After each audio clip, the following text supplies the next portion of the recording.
कारण यह है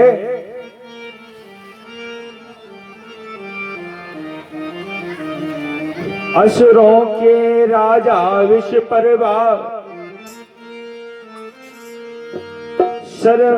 शर्मिष्ठा नामक है एक पुत्री। असुरों के राजा विषपर्वा शर्मिष्ठा नामक है पुत्री। असुरों का राजा है, उसका नाम है विषपर्वा, और विषपर्वा की पुत्री का क्या नाम है? शर्मिष्ठा। और दैत्य गुरु, जो दैत्य गुरु कौन है? शुक्राचार्य। और उनकी पुत्री का क्या नाम है? देवयानी। आज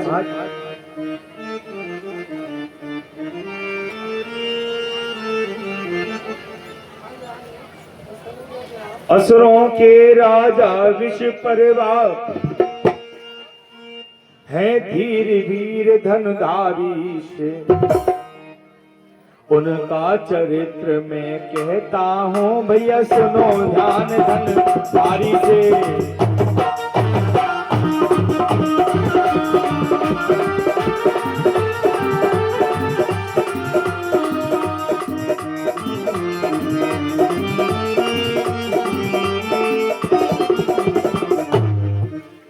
कुल गुरु उनके शुक्राचार्य, जो ज्ञान निधान बताते हैं। जीने बनने की सारी इच्छा वो प्रिय कुल समझाते हैं।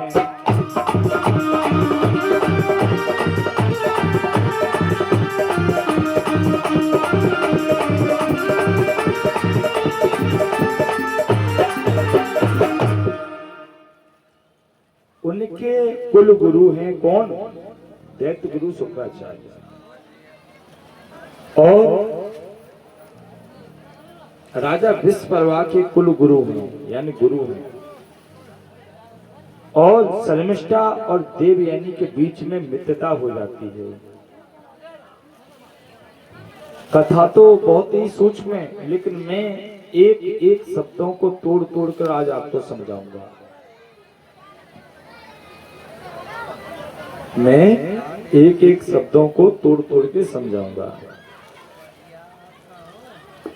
ये बच्चे जितने बैठे हैं ये शोर न करें, शांति से कथा का श्रवण करें। आज शर्मिष्ठा और देवयानी के बीच में मित्रता हो जाती है। मित्रता हो जाने पर जब मित्रता हुई तो एक दिन शर्मिष्ठा बाकी राजकुमारियों के साथ में आज वन गमन में चली गई। वन के लिए जाती हैं तो दोनों एक सरोवर में स्नान कर रही थी। और सरोवर में जब स्नान किया, कर रही सभी स्नान वहां, भवपूर्ण सरोवर में बैठी। देखा कि इधर से परम पिता, इधर से देखा जब शर्मिष्ठा देवयानी ने जब देखा गौर नजारों से मां शिव शंकर आते देखा।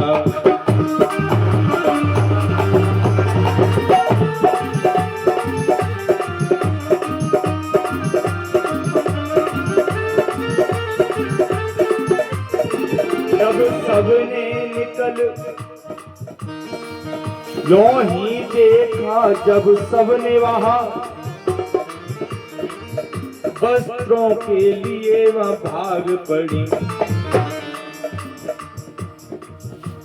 झपट लपट कर, जब झपट लपट कर अंगों पर जब एक दूसरे के बस पहने।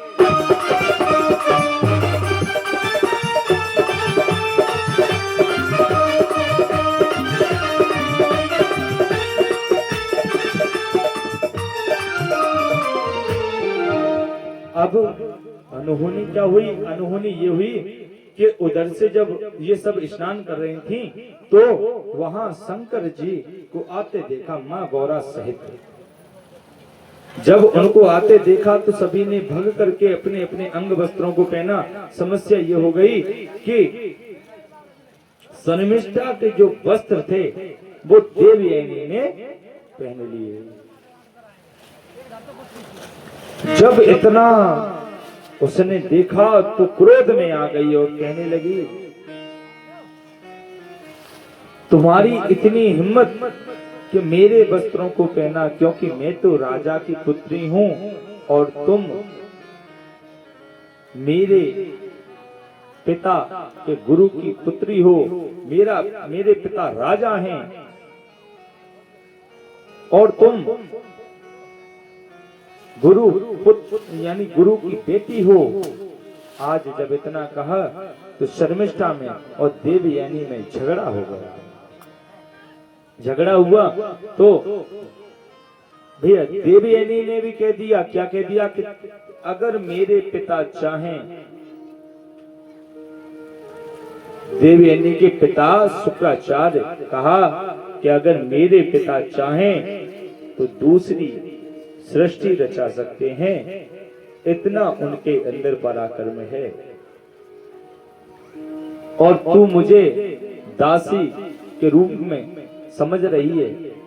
अरे वस्त्र पहन लिए तो क्या हो गया, मैं तुझे अभी उतार के दे दूं। लेकिन शर्मिष्ठा को बहुत बुरा लगा और उसने उल्टा सीधा उससे काफी कहा। जब इतने से मन नहीं भरा तो भैया शर्मिष्ठा ने अपनी दासियों को आदेश दिया कि इसको, ये जो वस्त्र पहने हुए हैं, इसके वस्त्रों को उतार लो और इसे कुएं में डाल दो। आज देवयानी को कुआं में डाल दिया और कुएं में डालते ही वो चिल्लाने लगी, कोई बचाओ कोई बचाओ। इधर से वो निकल पड़ी। शर्मिष्ठा आज महलों में पहुंची, देवयानी कुएं में गिर पड़ी। इधर से महाराज ययाति वन गमन कर रहे थे। उन्होंने देखा कि सैनिकों मंत्रियों को प्यास लग रही है। उन्होंने कहा चलो यहाँ कोई सरोवर है, कुआं है। उन्होंने कहा हाँ महाराज है तो है। कुएं के पास पहुंचे तो उन्होंने देखा कि कोई आवाज दे रहा है और जब पास में जाकर देखा तो एक सुंदर सी कन्या उस कुएं में पड़ी हुई थी और देखा अंग वस्त्र उसके शरीर पर नहीं है। तो महाराज ने अपने शरीर का अपना पटका लिया और उसको पहनाया और कुएं से बाहर निकाला और बाहर निकाल के कहने लगे, देवी मुझे क्षमा करना, आपके प्राणों की रक्षा मैंने की है, परंतु आप ये मत समझना कि मैंने आपको किसी गलत भाव से देखा हो। देवयानी कहने लगी कि आप परेशान मत हो, अरे आपने मेरे प्राणों की रक्षा की है। आप कहा कि आपके पिता का क्या नाम है? तो बोले कि मेरे पिता का नाम भगवान महान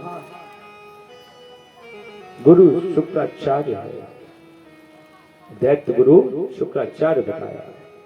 जब इतना ययाति ने सुना तो घबरा गए और घबरा गए, मन में सोचने लगे इतने महान ऋषि की पुत्री को मैंने छुआ है, अगर इसने अपने पिता को बता दिया जाकर तो वो मुझे भस्म भी कर सकते हैं। राजा ययाति घबरा गए और घबरा करके कहने लगे, देवी मुझे क्षमा करना। लेकिन देवयानी कहने लगी, नहीं नहीं आप घबराओ मत, आपने मुझे बिन अंग वस्त्रों में पकड़ा है और मुझे श्राप भी लगा है कि मैं किसी ब्राह्मण कुल में विवाह नहीं हो सकता, मेरा किसी क्षत्रिय से ही विवाह होगा, किसी क्षत्रिय से ही विवाह होगा। और इनको श्राप किसने दिया था? क्योंकि देवयानी को प्रेम एक बार और हुआ था पहले, कच्छ नामक पुरुष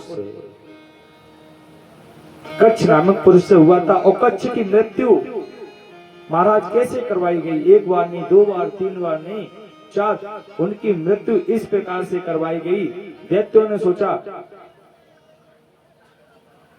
महान गुरु शुक्राचार्य के पास में संजीवनी विद्या थी। जब देवताओं का दैत्यों का युद्ध हुआ तो वो दैत्य मरते थे, वो पुनः जीवित कर देते थे। तो देवताओं ने कहा अब क्या करना चाहिए? तो उन्होंने अपना एक दूत भेजा, कहा तुम शुक्राचार्य के शिष्य बन जाओ जाकर और उनसे संजीवनी विद्या सीख लो। आज यही हुआ। दैत्यों को पता पड़ गया, परंतु देवयानी से उस कच्छ को प्रेम हो गया था। वो दोनों आपस में इस तरह से प्रेम करने लगे कि एक दूसरे के बिना रह ही नहीं सकते। अब वहीं रहने लगे और गुरु शिक्षा प्राप्त करने लगे और अपने प्रेम में भी ध्यान देने लगे।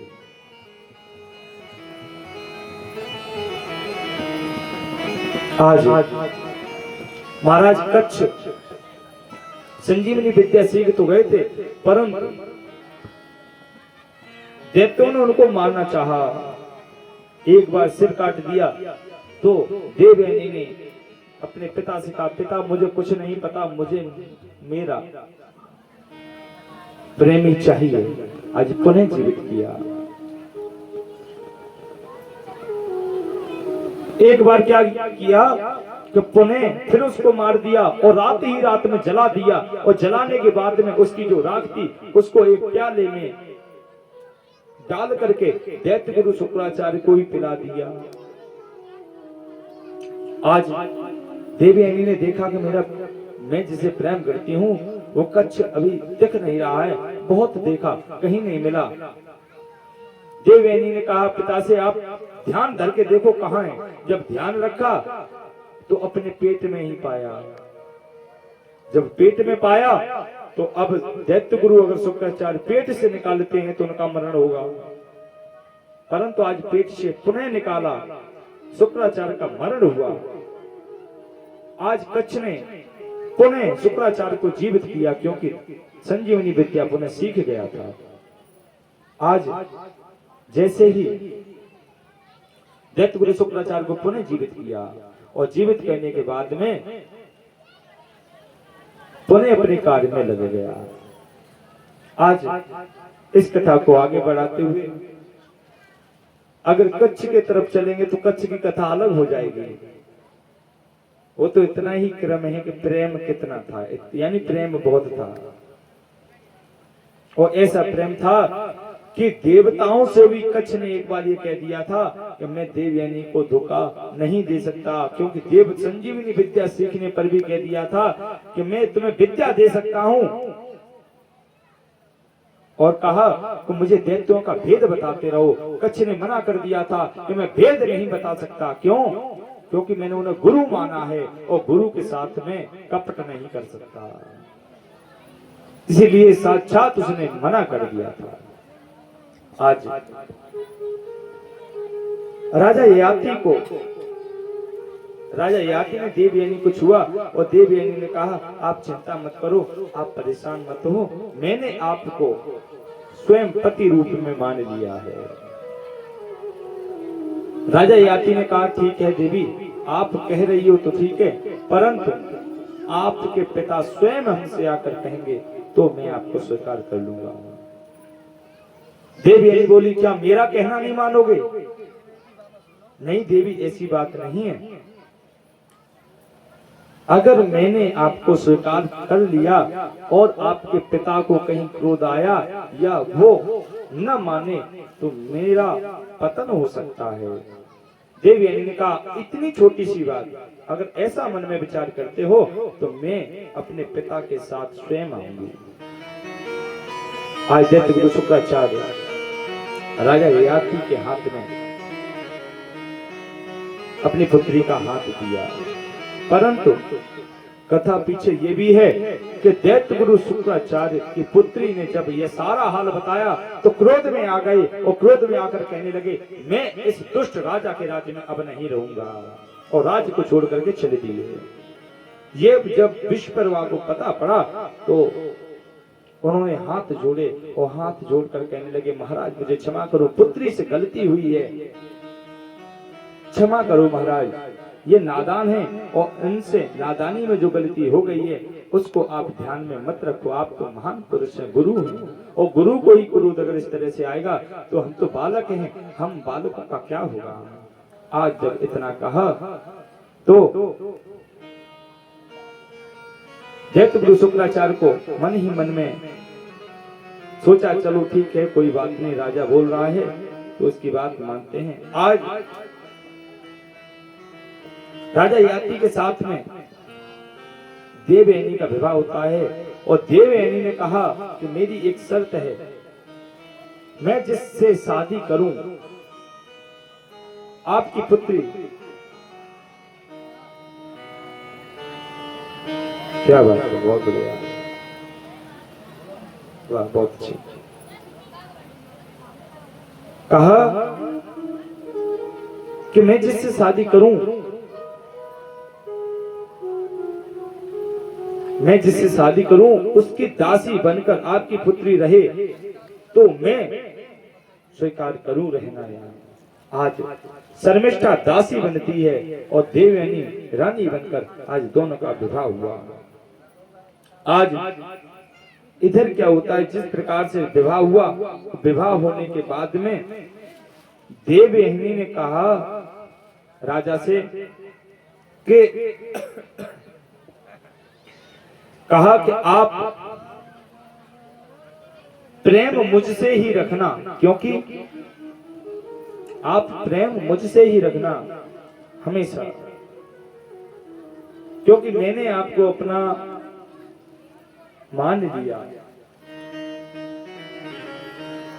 हृदय से, और जो हृदय से मान लिया जाए प्रेम, फिर वो टाला नहीं जा सकता।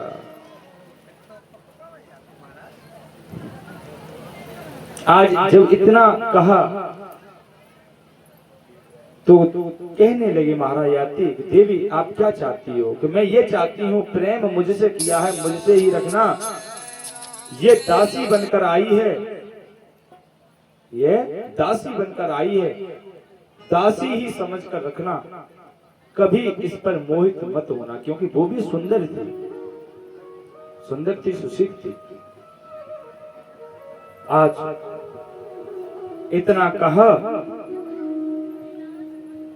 तो राजा कहने लगे, ठीक है जैसा आप कहो, हम आपकी बात को मानने के लिए राजी हैं। परंतु कुछ समय बाद एक दिन क्या हुआ, राजा वन गमन के लिए गए, समय बीतता गया, जब देवयानी पुत्रवती हो चुकी थी और शर्मिष्ठा ने राजा याति को एक दिन अकेले में देखा तो वह मोहित हो गई,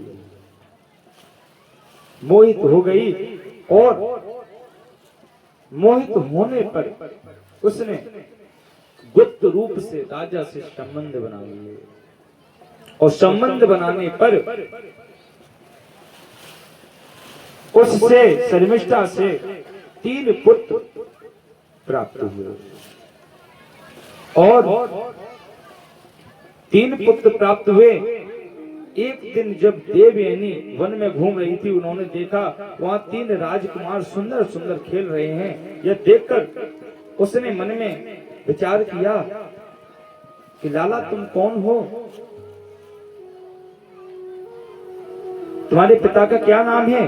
कहा कि मेरे पिता का नाम चक्रवर्ती राजा सम्राट महाराज याति है। जब इतना सुना तो कहने लगी, मेरे तो 2 ही पुत्र हुए और ऐसे कैसे हो सकता है? कहा कि माँ का क्या नाम है? जैसे ही कहा कि माँ का नाम शर्मिष्ठा है, इतना सुनते ही एकदम क्रोध में अंगारे भरने लगी, और इतना सुनते ही देवयानी क्रोध में आकर महाराज याति से पूछा ये सब क्या है? तो राजा याति ने कहा, और जब सत्य पता पड़ा तो देवयानी इतने क्रोध में हो गई कि जिस प्रकार से अगर वह अधिक किसी वृक्ष को देख ले तो जलकर भस्म हो जाए, इतना क्रोध आंखों में भर आया। आज इतना सब होने के बाद में क्रोध में देवयानी अपने पिता के पास में गई। पीछे पीछे राजा याति जा रहे हैं, देवी क्षमा कर दो, पैरों में पड़ रहे हैं, हाथ जोड़ रहे हैं, क्षमा कर दो, क्षमा कर दो देवी, जो हुआ सो हुआ, क्षमा कर दो। क्योंकि जानते हैं दैत्य गुरु शुक्राचार्य ऐसे हैं कि अगर ये चाहेगी तो अपने पिता से कहकर हमारा वंश हमें भी नष्ट करवा देगी। पैरों में पड़ रहे हैं, हाथ जोड़ रहे हैं, लेकिन स्त्री के अंदर जब गुस्सा आ जाता है तो फिर तो ये नहीं मानती है कौन पति कौन क्या। अब तो हमें मायके जाना है तो जाना है, अब तुम सपे रोपने लड़के बच्चे, हमें किसी से कोई मतलब नहीं है। इतनी गुस्सा हो जाती है माताएं, क्योंकि माताओं का क्रोध कभी कभी आता है, और जब एक दिन क्रोध आता है तो भर के क्रोध करती हैं। क्या सोचती हैं कि एक दिन दाव मिला है, भर करके क्रोध कर लो और अपनी सीमा पूरी कर लो। रोज रोज कहाँ क्रोध करने को मिलेगा, है ना? उसी प्रकार से आज देवयानी मान नहीं रही है, हाथ जोड़ रहे हैं महाराज, पैर पड़ रहे हैं, मान जाओ प्रिय, अरे प्यारी मान जाओ, लेकिन नहीं, जिद तो जिद। आज पिता के पास गई और पिता के पास जाकर के कहा, पिताजी मैंने इनसे प्रश्न कहा था, पहले ही शर्त थी हमारी, परंतु इन्होंने माना नहीं और इन्होंने वह कार्य किया जिस कार्य के लिए मैं मना कर रही थी। आज देवयानी ने क्रोध में आकर कहा, इनके शरीर में ऐसा कर दो कि इनको वृद्ध बुढ़ापा आ जाए। आज शुक्राचार्य ने ऐसा ही किया और ऐसा करने पर उनको आज बुढ़ापा आ गया। महाराज याति को तुरंत एकदम वृद्धावस्था आ गई, और वृद्धावस्था आने के बाद में एक दिन याति ने देवयानी को समझाया, देवी तुमने क्रोध वश में आकर मेरी ये हालत तो करवा दी, परंतु क्या तुम जानती हो, क्या कोई दुष्ट आक्रमण कर दे, कोई वाक्य आ जाए, किन हालातों में मैं तुम्हारी रक्षा कर सकता हूं? बुढ़ापा लाने के बाद में फिर भी तो तुम साथ ही रह रही हो। देवयानी समझ गई, आज थोड़ा समझ आया और पुनः पिता के पास गई और कहने लगी, पिताजी आप ऐसा करो, उन्हें पुनः फिर से जवान कर दो। क्योंकि राजा याति ने बड़े प्यार से समझाया था। माताओं को क्रोध भी बहुत जल्दी आ जाता है, और बड़ी बड़ी जब प्यार से बातें कहो तो समझ भी बहुत अच्छी जल्दी जाती है। कहा, प्रिय क्रोध में किया हुआ पाप, क्रोध में किया हुआ कार्य एकदम पाप लाभदायक होता है, और तुम तो बहुत अच्छी हो और तुम समझदार भी हो, थोड़ा समझो, अभी हमारी इस वृद्धावस्था को तुमने इतनी जल्दी ढाल दिया, क्या हमारे प्रेम की पूरी जीवन आयु व्यतीत हो चुकी है? अरे अभी तो हम काफी, हमसे गलती हो गई, चलो ठीक है मानते हैं, परंतु अभी तो हमारे प्रेम के लिए काफी समय शेष बचा है। अब मैं तुम्हारे सिवा किसी को नहीं देखूंगा, तुमको ही मैं सदा प्रेम करूंगा। कुछ ऐसा उपाय करो पुनः जवान अवस्था आ जाए।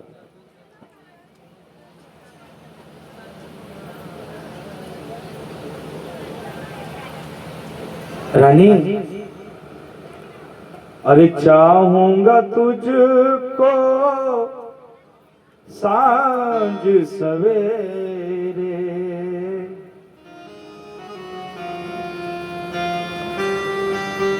कहा, अरे चाहूंगा तुझको सांझ सवेरे, मानो ओ रानी प्यारी जिद ना तुम थानो, बात मेरी मानो प्यारी, बात मेरी मानो, बात मेरी मानो प्यारी, बात मेरी मानो, बात मेरी मानो प्यारी, बात मेरी मानो। हो कौन करेगा तुझे प्यार मुझसे ज्यादा,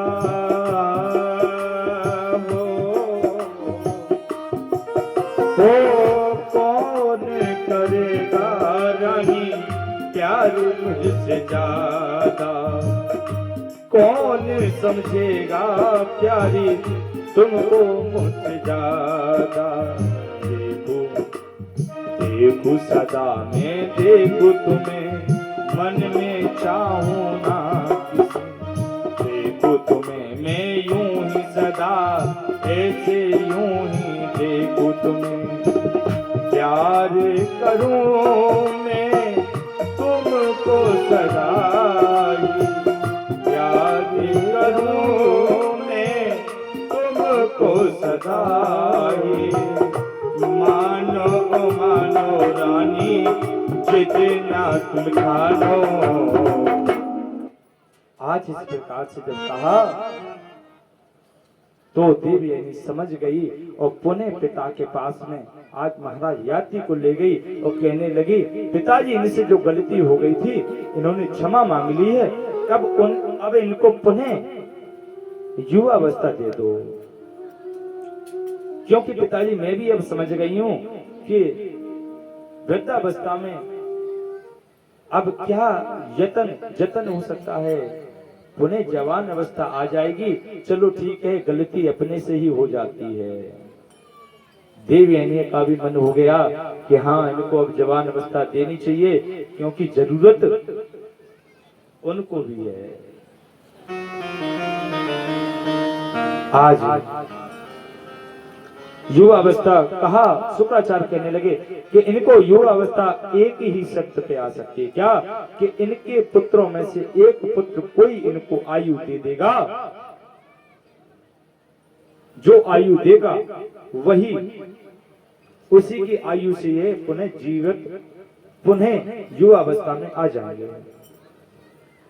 जब यह शर्त रखी तो महाराज आज अपने पुत्रों के पास में पहुंचे और पुत्रों से कहा, हे पुत्रों मुझे आप में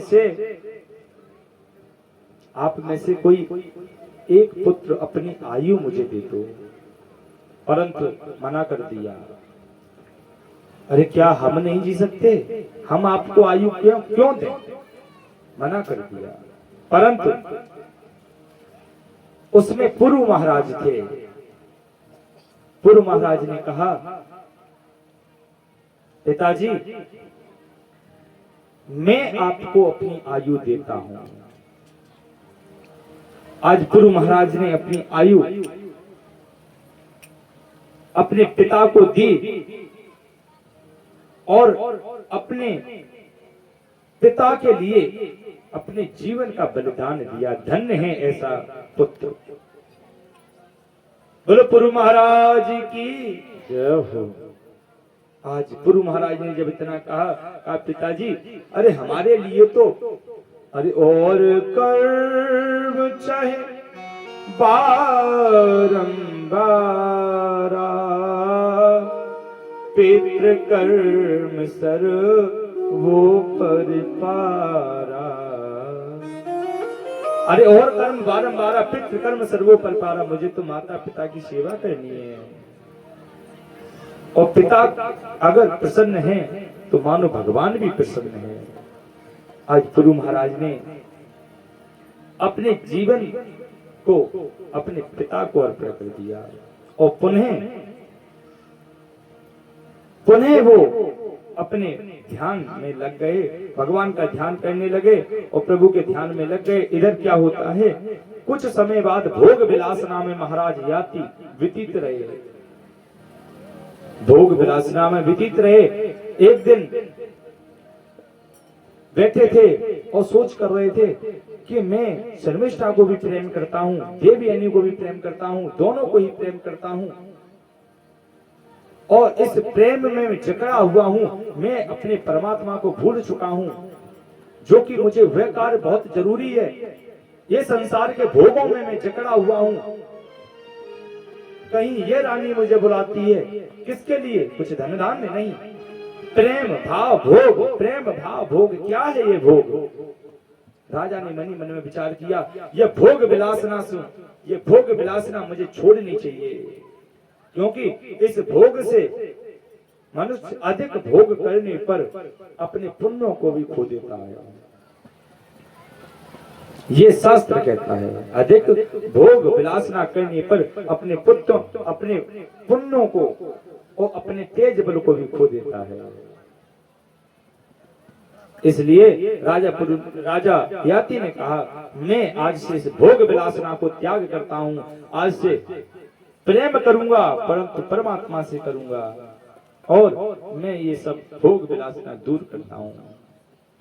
ऐसा नहीं है कि मेरा प्रेम खत्म हो जाए, प्रेम है, सदा रहेगा। परंतु राजा याति ने कहा, लेकिन भोग विलासना से मैं दूर रहूंगा। आज सब छोड़ करके महाराज याति अपने पुत्र पुरु को राजपाट दे देते हैं और राजा बना करके स्वयं वन को चले जाते, भगवान का ध्यान करते हैं। आज राजा याति ने इतना तप किया, परमात्मा आए, परंतु उन्होंने कह दिया, मुझे प्रभु कुछ नहीं चाहिए, मैं वह तप करना चाहता हूं जिससे मेरे भोग पाप हैं सब नष्ट हो जाए। आज राजा याति ने इतना तप किया कि अधिक तप होने पर स्वयं जलकर भस्म हो गए। भस्म नहीं हुए, परमात्मा के चरणों में वास मिला उनको, क्योंकि जो कुछ नहीं मांगते हैं उन्हें स्वयं परमात्मा दे देते हैं। आज महाराज पुरु को राजा बनाया और राजा बनाने के बाद में सिंहासन सौंप करके राजपाट सब दे दिया और स्वयं वनवास में जाकर भगवान का ध्यान पूजन किया। अंत में आगे चलकर इन्हीं से पुरु महाराज से पांडव वंश चला है, पुरुवंश, और इन्हीं से, क्योंकि अब यहां अगर बात आती है तो अगर गोत्रों को छेड़ोगे तो चंद्रवंश यहां से भी शॉर्ट होता है, क्योंकि विश्व परवाह, और अब अगर गहराई में जाओगे तो बहुत कुछ मिलेगा, क्योंकि इसमें क्षत्रिय भी है, यदुवंश भी आता है और भैया ब्राह्मण वंश भी आता है। अगर गहराई में जाओगे तो बहुत कुछ, और शास्त्र तो ऐसे ऐसे हैं कि अथा सागर है, जितने अंदर जाओगे उतने ही राम नाम पाओगे। ईश्वर अंश, ये आपको हमने राजा याति की कथा पूर्ण विस्तार से सुनाई। अतः महाराज अगर कोई भूल हो तो क्षमा करना। अबोध बालक हूँ, जितना जानता हूँ उतना ही बता सकता हूँ, अधिक क्षमा। जगत के रंग क्या देखूं,